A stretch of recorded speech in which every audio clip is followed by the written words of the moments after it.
السلام عليكم، اهلا بكم في اخر وابرز اخبار كرة القدم. اسمي علاء محمد، ويلا اقول لك ايه اللي حصل في الدوريات الكبرى النهارده. اعمل لايك للفيديو وسبسكرايب للقناة ويلا نبدأ. والبداية مع الدوري الانجليزي، وتشيلسي بيكتسح وولفرهامبتون ب6 اهداف لهدفين. بعد الخسارة في الجولة الاولى من مان سيتي، تشيلسي بيعود بقوة وبيفوز على وولفرهامبتون بنص دستة اهداف. تقدم جاكسون لتشيلسي في الدقيقة 2، ثم تعادل ماتيوس لولفرهامبتون في الدقيقة 26، ثم عاد تشيلسي ليتقدم مرة أخرى عن طريق المتألق بالمر في الدقيقة 45، وما يستناش وولفرهامبتون كتير علشان يعادل النتيجة بعدها بدقيقة عن طريق لاعبه لارسن.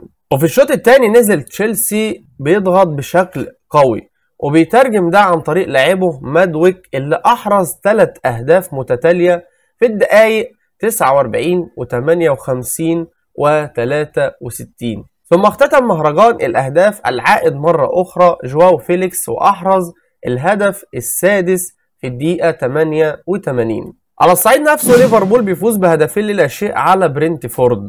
أحرز الهدف الأول دياز في الدقيقة 13، ثم عزز محمد صلاح النتيجة بالهدف الثاني في الدقيقة 72 علشان ليفربول بالفوز ده بيطارد أرسنال ومان سيتي على الصدارة. ونيوكاسل بيتعادل مع بورنموث بهدف لكل منهما. تقدم بورنموث في الدقيقة 37 عن طريق لاعبه ماركوس، ثم تعادل نيوكاسل في الدقيقة 76 عن طريق لاعبه جوردون. ومن الدوري الإنجليزي بقى للدوري الأسباني، وريال مدريد بيضرب ريال بلد الوليد بالثلاثية. أهداف الريال كلها جت في الشوط الثاني. تقدم فالفيردي لريال مدريد في الدقيقة 50، ثم أحرز دياز الهدف الثاني في الدقيقة 88، ثم في الدقائق الأخيرة الوافد الجديد البرازيلي إندريك بيحرز الهدف الثالث في الدقيقة 90 علشان يحقق ريال مدريد الفوز الأول ليه في الليجا بعد التعادل في الجولة الأولى مع مايوركا. أتلتيكو مدريد بيقتنص فوز مهم من جيرونا وبيفوز عليه ب3 أهداف. تقدم جريزمان لأتلتيكو في الدقيقة 39، ثم أحرز روينتي الهدف الثاني في الدقيقة 48، ثم جاء كوكي وأحرز الهدف الثالث في الدقيقة 90. ومن الدوري الأسباني للدوري الألماني، بايرن ميونخ بيفوز بصعوبة على فولفسبورج ب3 أهداف لهدفين. تقدم موسيالا لبايرن ميونخ في الدقيقة 19 بالهدف الأول،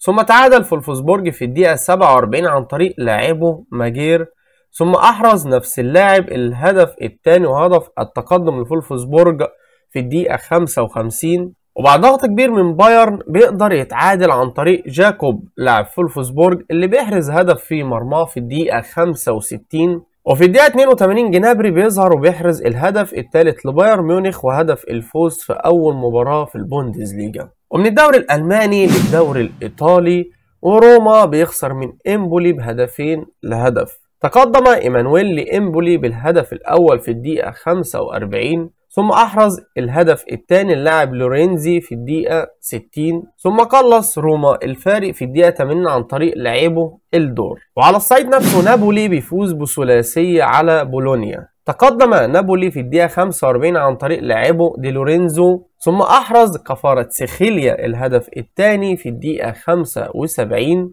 وعزز سيميوني النتيجة بالهدف الثالث في الدقيقة 90. وبكده حلقتنا خلصت النهاردة. اعمل لايك للفيديو وسبسكرايب للقناة وفعل الجرس علشان يوصلك كل جديد، واستنونا بكرة في ملخص جديد. صل على حبيبك النبي. سلام.